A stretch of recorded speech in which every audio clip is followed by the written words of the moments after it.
Hey, Renter Retires, it's Adam Schroeder here with another episode, and I am joined today by Andrew Lucas. He is the founder of the Deal Finders Club, probably the guy who found the first deal in the Deal Finders Club, if I had to take a shot in the dark. So, Andrew, thanks for joining us today. Yeah, Adam, yes, you are right. I was probably the first one in the club to find a deal. So, tell us a little bit. We always like to know kind of the origin stories. So, tell me about the first deal you found, why you made it, and how it went. So this is the first deal is really one of the reasons that we started the Deal Finders Club, because I made every mistake in the book, and it wasn't check. That's it.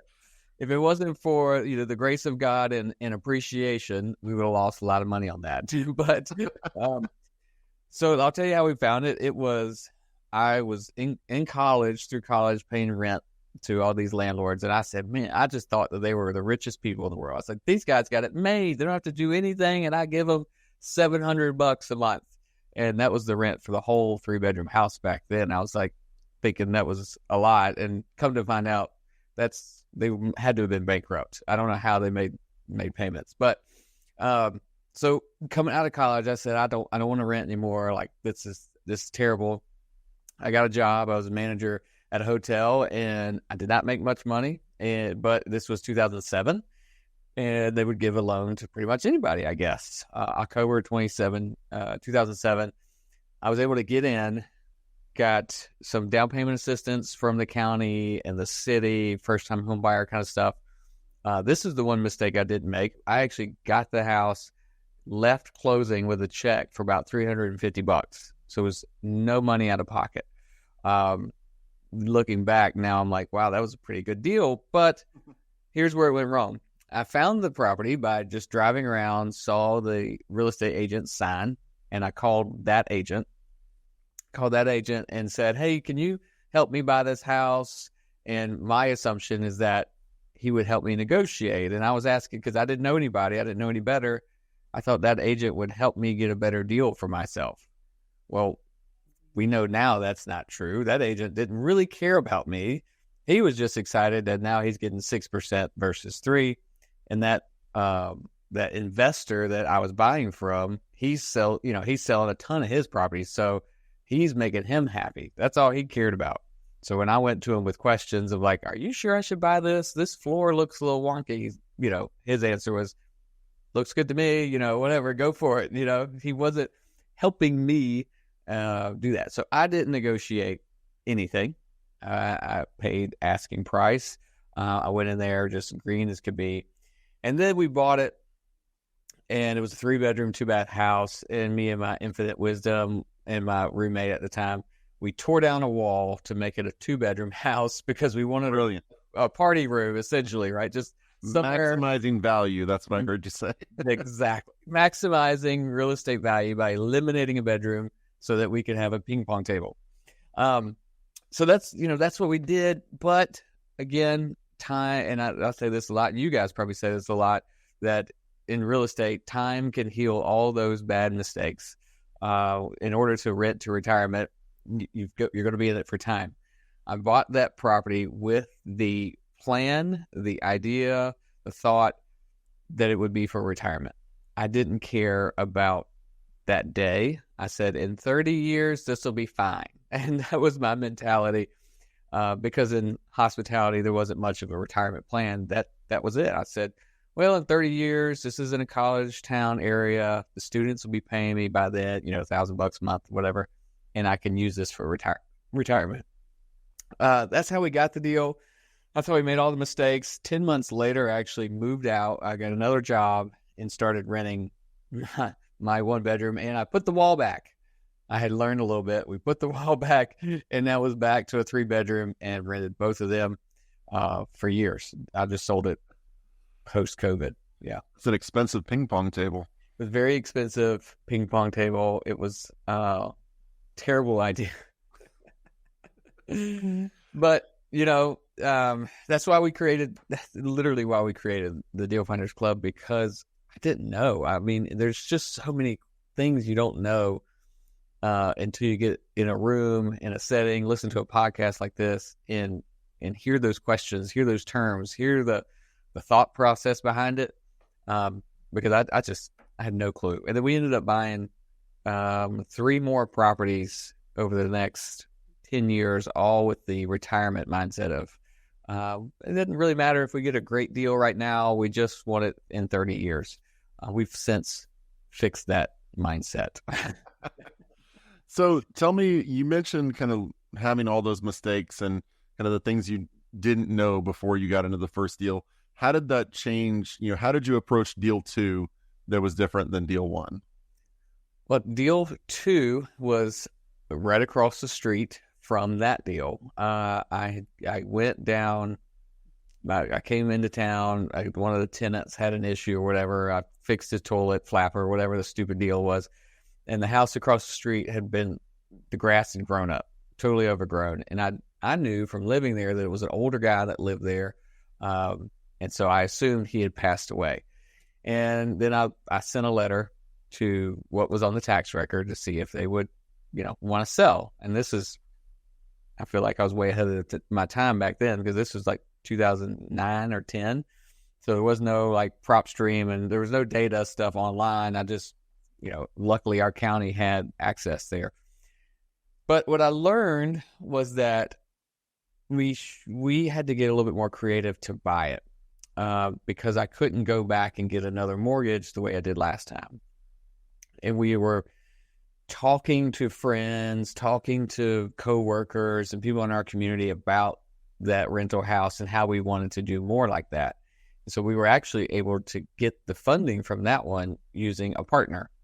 And so we partnered up, and we went to the bank after being partners, where we kind of put our finances together, and then the bank was able to lend it to us, and we were able to go and rehab it and put that one into service as a rental. So it was, that deal kind of taught us how to look for some better funding opportunities, right? How to put the deal together. We ended up doing some rehab on that one. Our next deal, I'd say we learned how to look further into the future. Like, not what is today's market, but is this going to be a good rental late after we move out? Because we moved into one, and we said, is this going to be a good rental when we don't live here? Like, what does this neighborhood look like? Is this growing? Is this a bad spot? There were places we thought we might want to buy, but we saw potential for a downturn in the near future. So that's where, at one deal after another, we started learning and listening. We didn't actually do any education. I didn't go into a course, a class, read a book even, until we had 4 rental properties doing it this way. Of just kind of like out there making mistakes. And then we read, one of my agents, our real estate agent, gave me the book called Hold. It's yellow, and I can't think of who wrote it. But anyway, it's called Hold. And that's where we actually learned how to evaluate rental properties and do the math, the right way, and make sure that we're buying stuff that would last until retirement. So there was a lot of learning by doing in our beginning stages. Yeah. So what are, you mentioned reading that book and learning to evaluate. What are some of the metrics that you like using now with your current deals? Do you have any particular ones that you find most helpful? And I'm assuming, people are going to want to know, if you have different metrics for single family versus the bigger properties. But what are some things that you like to look at when you're evaluating a deal? Yeah, that's a great question, because it can change. It can change.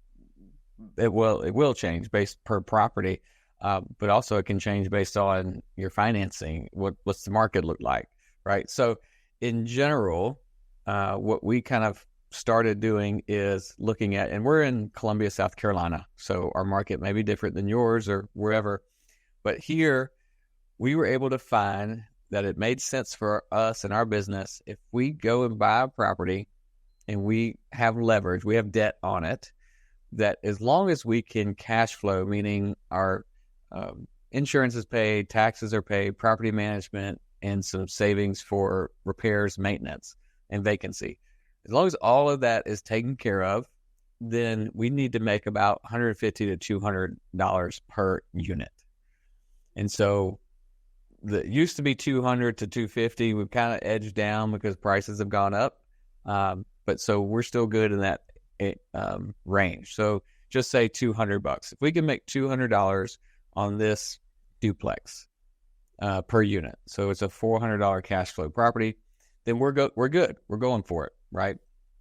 The biggest part of that is understanding when you do that metric is how much money is left in the deal.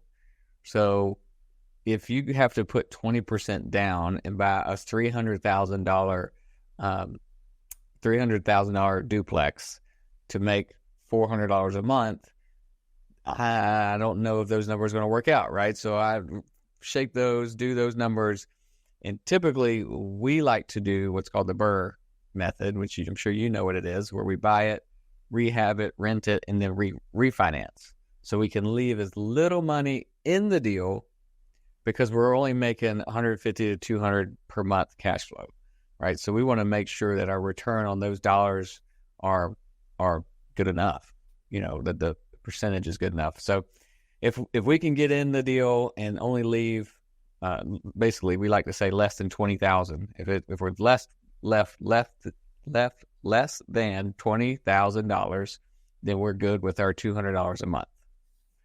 Yeah. All right. So what about that goes, have you gone into the 5+ and into that world? Or do you look at cap rates at all? Because a lot of people like to look at cap rates when they first start thinking, but that's really more of a commercial thing in my opinion. But yeah, I'm glad you said that, because we have moved from single family, which is what we started with, and now we're duplexes and tris and quads, to now we're trying to get up and above. So we have 16, 12, and 2 10s, right, unit property. So that's kind of our sweet spot now. And I still get these emails where it's a single family house and someone throws on a cap rate. I'm like, what? Why are you? We don't use cap rates for this. This doesn't make any sense. And even in like a 10-unit property, yes, you could put a cap rate on it, but the cap rate is it's what you as a buyer want to say that you're making on that deal, right? Percentage wise. And it makes a lot of sense, again, if you're paying cash, or if you're leaving a lot of money in there, or when you're looking to resell, because it's just kind of a metric that people say, this town is a 6% cap rate. All right. And if you can buy it at 8, well then, you got a deal. Well, if it's for your cash flow and for your retirement or whatever, your business, that cap rate is it doesn't really matter. Right. And that's at this in what we're buying. Right. So obviously it makes sense for bigger units, 150, 300 units or whatever. You got to have a metric that everybody agrees with, and that's it. But it doesn't make sense for the scale we buy on. Yeah. So your Deal Finders Club, we mentioned, we were talking a little bit beforehand, and you said a word that Zach and I like to talk about a lot, and that's mindset. And so tell me a little bit about how your mindset changed when you bought your first investment property, and how you see your, Deal Club members' mindset changing as they go through their investing journey. It's such a, I don't know how to say what it does to people when they actually close a deal, but it's literally like there's a door and a wall here, and on the other side is all this opportunity, and it's the whole wide world of opportunity. But people that haven't actually seen it happen are on the wrong side of the door. And then when they close a deal, or they see someone really close to them and they see it really nitty gritty and see all the pieces, they see that happen, and it becomes real life. Like, this is possible, and the whole world opens to a possibility. I don't know how many years ago, in 2007, I never thought that we would be buying, that this would be our day job. Like, my wife and I, this is all we do. And we never thought that we would have over 100 and something units of real estate, and that this can be such a beautiful business. We were just looking for a place to live. And I had a guy who would be my roommate and help pay the bills, right? That was it. And after doing that one, it literally changed. My brain wiring changed and started looking for the next one. And that's how I found the one across the street, right? And so that's one of the first things we teach. And not to say that I saw every deal after that. The one that the one that kicked us still kicks me in the behind, and that we share all the time with our group is Michelle and I, my wife, we moved to a new house and started renting the old house, right? We're still investment mindset, right? We were renting the other house, but the house we moved into across the street, we knew that it was a tenant situation. They got evicted. We knew going into it that was going to change. And as we were moving, they were getting evicted. Their stuff was on the front lawn while my wife's parents are helping us move. Like, how embarrassing, right? As the husband that's bought your daughter a brand new house, and this is the neighborhood. This is where we live. So, but we sat there, and I sat there on the front porch, and we had he was 3-4 months old. So we'd sit on the front porch and just kind of rocking. And we saw the clean out crew, the bank ended up taking over. It was it's a bad situation for the older lady. But anyway, like the bank ended up taking it over because she couldn't pay the payments after having to kick the people out. And they tore up the house so bad that she couldn't get a tenant. And we watched it just sit there and just kept watching. And then finally someone came and cleaned it up. And then the bank finally listed it. And I saw it sit there. And then I watched the guy make an offer, buy it. And I sat there and I watched the guy flip the house and make $75,000 right in front of us. But my brain was not in the investor space of there's an opportunity here for someone that wants to buy and flip. We hit 4, maybe, I don't know how many rentals at the time. I think it was probably 4. But that was where my brain was like, I like to buy and hold, and that's not it. And so in our club and people that we talk to, it's not what's for me, it's where's their opportunity. Because I didn't know what wholesaling was back then. I didn't know how to flip or any of that. But I sat and watched opportunity right in front of my face and just go to someone else without even trying to see if we could do something with it. So that day, like not that day, but after that all sunk in, that's when my brain shifted into there's opportunity in real estate, and I've got to be on the lookout for deals, whether it's a rental, a flip, a multi-unit, whatever it is. So that was just crucial days in my life, and I'm so sad and upset that we missed it, but it put us here, so I think it's okay. Yeah, it worked out, and time helped. Yeah, help heal that wound. Yeah, heal the wounds. So, what are some of the things as people come into your world and the Deal Finders Club? What are some of the common things that y'all have to get over? To help people really be able to see what you saw and that there are deals everywhere. What are some of the common stumbling blocks that your people hit? It's not even the new people. It's the old people, experienced people as well. And it is the same, really 5 things that come every time. And hopefully I'll remember all 5 without looking at my cheat sheet. But there's doubt. The first one is like, there's no way I could do this. Like, this is not possible. Why would someone accept $50,000 for a $75,000 house, right? But it happens all the time. There's doubt. There's distraction.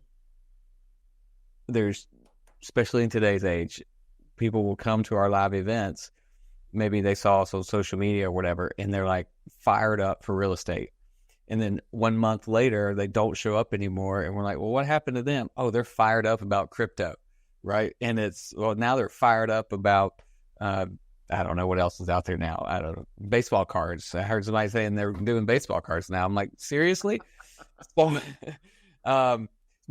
it's real. It is so real. And if you can't focus and say, this is the thing I'm going to do, you won't ever do it. You will not get through to actually find that deal. Doubt, distraction, discomfort. this is very uncomfortable. It is very, very uncomfortable to make an offer to buy someone's property at a discount, because in our society, our homes have become like a part of people's identity for whatever reason, and the American dream or whatever, and people have been taught that that's their biggest investment and that's what's going to make them wealthy and rich, and it moves property and homes out of what they are, which is just an asset that can be bought, sold, traded. There's no emotion in that. It moves into a very emotional space, and we internalize that, and we assume that that person feels emotional about it. So we feel like we can't make a rational offer, which might be supported by facts and numbers, but because of the emotions involved. So it gets uncomfortable to do that. And so it stops them in their tracks.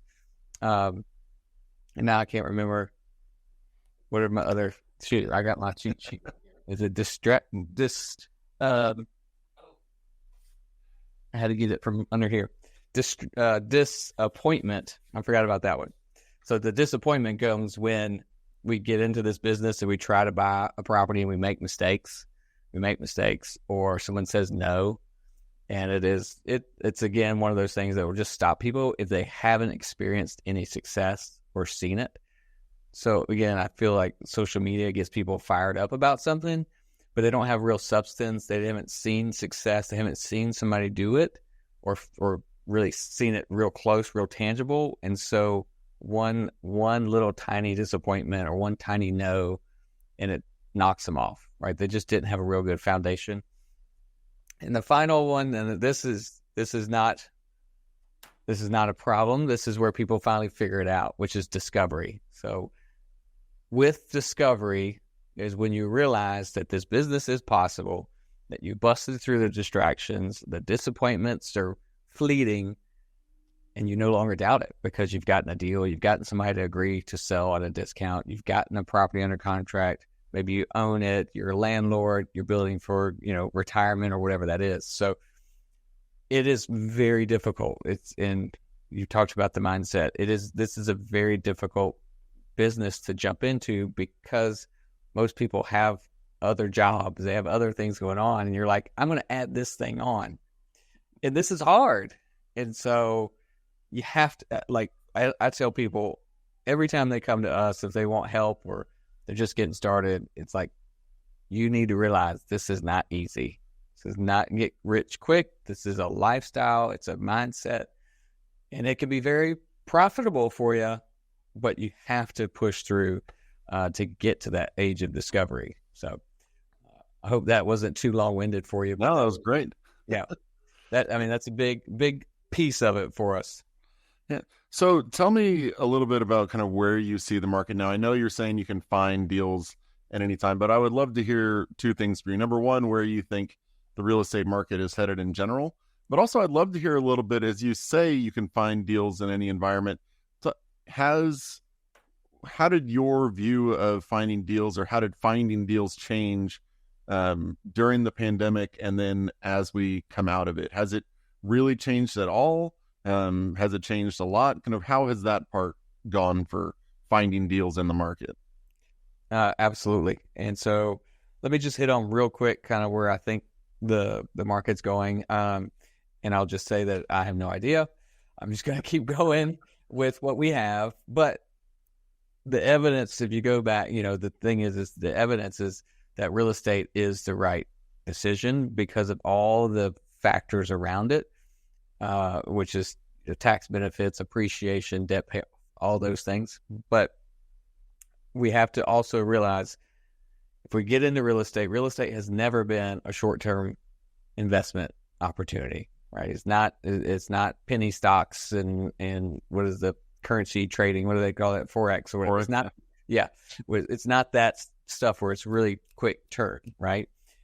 Yes, when people flip properties, it's relatively quick, but the general consensus of real estate investing is that we're going to hold it for a long time, right? And so if we're saying I'm not going to buy this rental house because the market might change in the next 6 months, well, the next 6 months market has zero bearing on your investment because you should be planning to hold that for 10 years or so, or whatever that looks like. So we're bullish on it. Interest rates, I think we're heading into a really good place for real estate. But we also know that they could change the interest rates and then that's gone. So it's hard to say. We're like, don't change anything, just go at it. Just stay consistent. And the finding deals through the pandemic, that is a really good question because it really did change a lot. And we don't sit and think about it that often, but there's a few things that I know for a fact that changed. One thing that during the pandemic was a little scary is that the municipalities, so the tax records, the county where the register of deeds are held and the liens and that kind of stuff, that there was a lot of data that was only available to go down to the courthouse and pull it by hand. But as we know, they shut down many courthouses, right? And most government entities shut down. And maybe even when they opened, it was very limited. And so what we saw was that they wouldn't allow any attorneys or title abstractors to go in and pull the data they needed.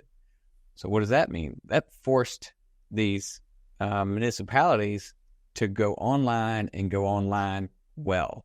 And so now there's a lot more information, a lot more, the deeds, the records, there's so much more available online and easily accessible, right? So some of that was there before, but it was really hard to get access to it or whatever. Now I feel like they've made that easier. So for title work and stuff.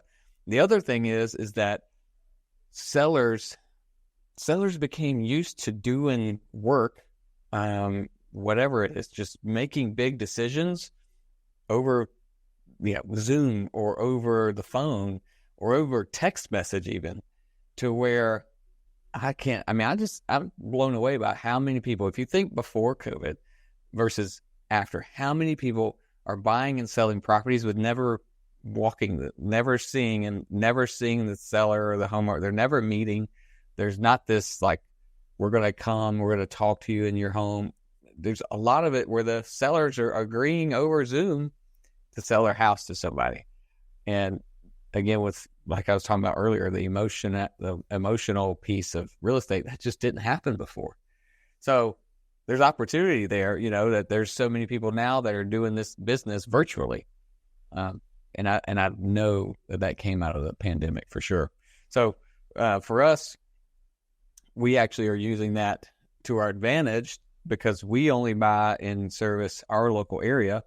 And so we kind of turn it on its head and say, hey, look, we're local. We're not some of these out-of-state people that are just going to try to buy your house over the phone. We're local. We'll come and sit with you and talk with you.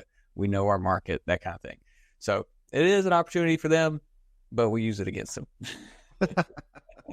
I love it. Well, the website is dealfindersclub.com. That's dealfindersclub.com. Tell people a little bit about what they're going to see when they get there and who is best served joining your club. Yeah. So dealfindersclub.com/resources is a place where you can get resources like contracts and forms, scripts, and things like that. So you can actually get to a deal and close the deal if you needed to. Deal Finders Club is there for people trying to get their first, second, third deal. And by deal, I mean a discounted piece of property. We have the resources there, YouTube channel. This podcast here would be linked there, where we just show you the path of what's happened. And so the people that should be there, that should come there, are those that are looking for those first couple of deals or to build a business based on finding discount real estate in your own community. We want to show you how to be the home buyer, the local home buyer in your community. And so that starts with people that people that live near you and those types of things. So that's our market. That's what we work on showing people how to do, because you can get started with that just where you are, who you are. You don't have to change. You don't have to move. You can just go out there and find a piece of discounted property. So that's who we talk to. That's who is best served by coming and learning from us. And that's the people that actually come back and show us the deals they got. All right. Well, Andrew, thank you so much for joining us today. I really appreciate it. Again, the website is dealfindersclub.com. And as Andrew said, if you go to dealfindersclub.com/resources, you'll see a whole lot more of what they have to offer. We'll put a link to all of this in our show notes, but really appreciate you joining us. To everybody out there, if you want to see some finished deals, not distressed properties that need help, but in terms of rehab or new builds, you can head over to renttoretirement.com. That's renttoretirement.com. And as always, if you have any questions, email them to podcasts@renttoretirement.com. That's podcasts@renttoretirement.com. Really appreciate the time you spent educating yourselves today. We'll talk to you on the next episode. Thanks for watching the Rent to Retirement YouTube channel. Check out some of our other videos, like this one, or this one here.